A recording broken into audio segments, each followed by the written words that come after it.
تحویل قبلہ ایک بہت بڑی آزمائش تھی مسلمان قریش کے لیے بھی اور مسلمان یہود کے لیے بھی، اور آپ صلی اللہ علیہ وسلم نے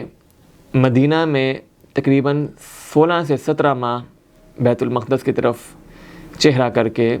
نماز پڑھی، یا اس کی طرف قبلہ بیت المقدس آپ صلی اللہ علیہ وسلم کا تھا، اور آپ صلی اللہ علیہ وسلم کی تمنا تھی کہ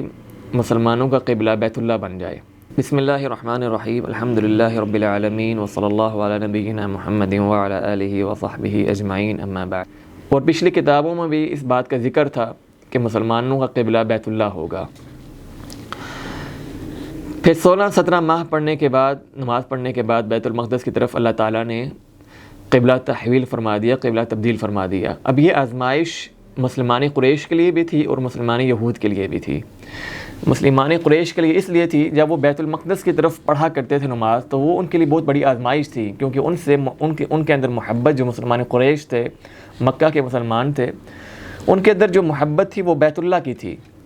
اور مسلمان یہود کے لیے آزمائش ایسے تھی کہ ان کے دلوں میں محبت بیت المقدس کی تھی۔ تو جب تحویل قبلہ ہو گیا، قبلہ تبدیل ہو گیا، بیت اللہ کی طرف ہو گیا، تو یہ یہودیوں کے لیے بھی ایک آزمائش تھی۔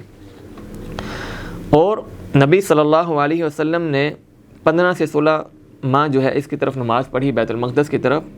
اور کہا جاتا ہے کہ آپ صلی اللہ علیہ وسلم نے دوران نماز کو قبلہ تبدیل کیا تھا، اور یہ بات غلط ہے، بلکہ تحویل قبلہ صحابہ کرام کی ایک جماعت مسجد قبلتین، جو آج بھی مدینہ میں مشہور ہے، وہاں پہ نماز پڑھ رہی تھی، تو ایک صحابی گزرے اور انہوں نے کہا کہ میں نے قسم اٹھا کے کہا کہ میں نے نبی علیہ الصلاۃ والسلام کے پیچھے نماز پڑھی ہے، اور آپ صلی اللہ علیہ وسلم نے بیت اللہ کی طرف رخ کر کے نماز پڑھی ہے۔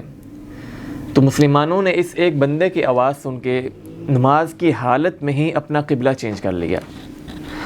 اب یوں کہ بیت المقدس عین شمال کی طرف اس کا رخ ہے، اور جو بیت اللہ ہے وہ عین جنوب کی طرف ہے، بالکل جنوب کی طرف ہے، یعنی 180 ڈگری کی طرف گھومنا تھا۔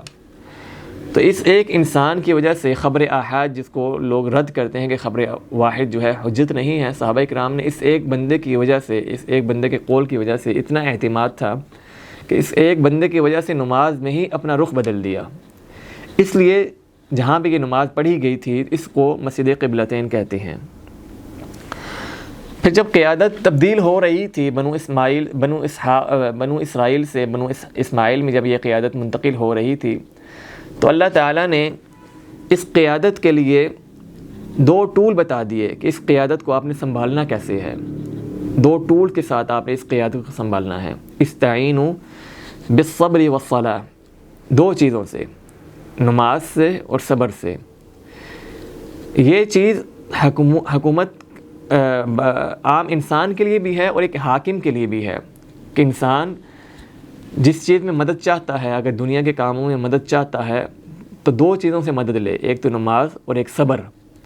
نبی علیہ الصلاۃ والسلام کے بارے میں آتا ہے، اذا